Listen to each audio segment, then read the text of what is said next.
Camp থেকে ফেরার পথেই মাঝে মধ্যেই বেশ ক্ষুধা লেগে যায়। আজকে ওর ব্যতিক্রম হলো না এবং আমরা নেমে পড়লাম একটা রেস্টুরেন্টে হালকা কিছু নাস্তা করার জন্যে।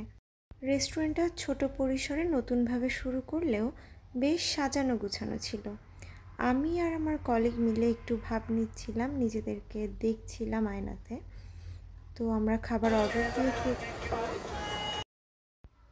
আমি অর্ডার করেছিলাম চিকেন মিট বক্স আর আপু অর্ডার করেছিল chicken Thai soup.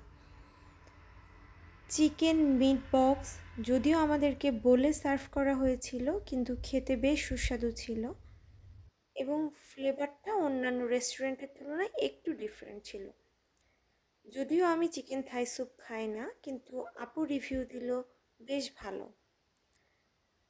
Chicken meat বক্সের চিজের পরিমাণ বেশ ভালো অ্যামাউন্টের ছিল। এটা এত গরম ছিল যে আমি হাতে বেশিক্ষণ ধরে রাখতে পারি নাই, পরবর্তীতে আবার আমি টেবিলে রেখে দিলাম।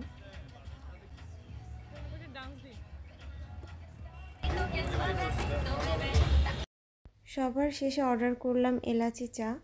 এই রেস্টুরেন্টের এটা একটা প্রধান আকর্ষণ।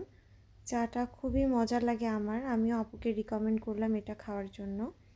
তো চা বিষয়টা এরকম যে খুব উপভোগ করে খাওয়া উচিত এবং সময় দিয়ে চিল মুডে। তো আমি সেটাই করছিলাম, একটু একদম সময় নিয়ে গরম গরম চা, সাথে মিউজিক বাজতেছিল পাশে।